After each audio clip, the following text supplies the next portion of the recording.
everyone. Here we are again with our Bible study. We have completed Galatians 1 yesterday. We have not given much of introduction to the Galatians, but would like to say a few words about that. The book of Galatians is a call for freedom from the law. Paul writes to the church in Galatia in distress as they have quickly abandoned the gospel they originally received. Judaizers had infiltrated the brethren, preaching circumcision and trying to put them back under the yoke of the law. Paul starts out telling them that this is an entirely different gospel. He writes to the church to remind them of grace and that the only means to be justified is by faith in Jesus, not by the law. Yesterday we have written Galatians 1. In Galatians 1, Paul clearly trying to say there is no other gospel.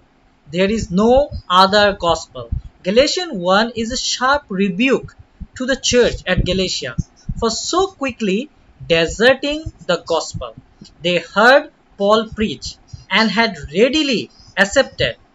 Confusion set in, so Paul reminds the church to stay true to the gospel he received by direct revelation from Jesus Christ. The man who formerly persecuted the church now preaches the faith he once tried to destroy. In Galatians 2 today, when we are going to read it, after reading what we are going to see in Galatians 2 today is defending justification by faith. Now he has said that no other gospel. He has said so many things about that. But today he is going to defend them. All his Galatians, whatever he said, he is going to defend them and justify them by faith. By faith. So Galatians 2 shows how the apostles had accepted Paul's gospel message. Concluding, he had been sent by God to preach to the Gentiles. Paul opposes Peter and the brethren who had distanced themselves from the Gentiles and fell back into Jewish customs and laws. He cites that no one will be justified. No one will be justified by observing the law, and concludes that if righteousness could be obtained by the law, then Christ died for nothing. If still people keep observing the law, then Christ died for nothing. So now let's dig into the reading of Galatians 2. So I'll be reading Galatians 2 today, and yesterday I read it from ESV version. Today I'm going to read Galatians 2 from KJV version. So the reading goes on like that. Then 14 years after I went up to Jerusalem with Barnabas and took Titus with me also. And I went up by revelation and communicated unto them that gospel which I preach among the Gentiles, but privately to them which were of reputation, lest by any means I should run or had run in vain.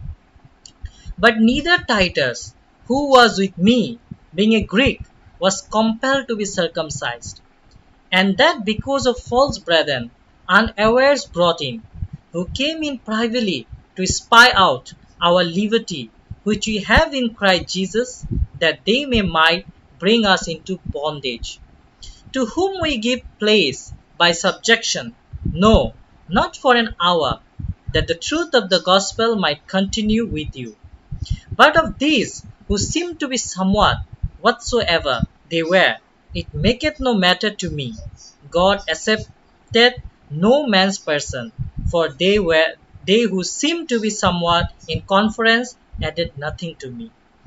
But contrariwise, when they saw that the gospel of the uncircumcision was committed unto me, as the gospel of circumcision was unto Peter, for he that wrought effectually in Peter to be the apostleship of the circumcision, the same was mighty in me toward the Gentiles. And when Jesus, Cephas, and John, who seemed to be pillars, perceived the grace that was given unto me, they gave to me and Barnabas the right hands of fellowship, that we should go unto the heathen, and they unto the circumcision. Only they would that we should remember the poor, the same which I was also forwarded to do. But when Peter was come to Antioch, I withstood him to the face, because he was to be blamed.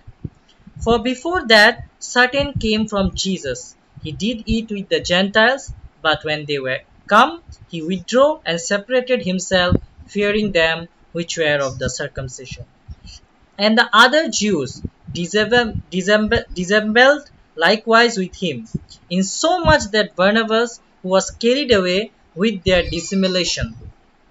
But when I saw that they walked not uprightly according to the truth of the gospel, I said unto Peter before them all, if thou, being a Jew, livest among the manner of Gentiles, and not as do the Jews, why compellest thou the Gentiles to live as do the Jews? We who are Jews by nature, and not sinners of the Gentiles, knowing that a man is not justified by the works of the law, but by the faith of Jesus Christ.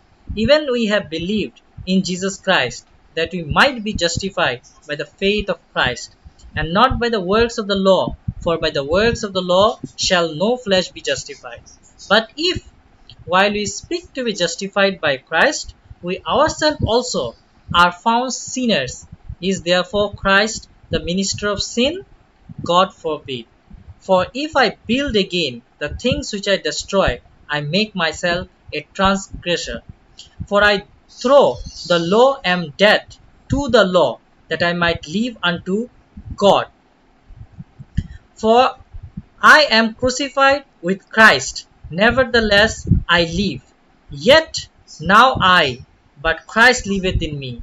And the life which I now live in the flesh, I live by the faith of the Son of God, who loved me and gave himself for me.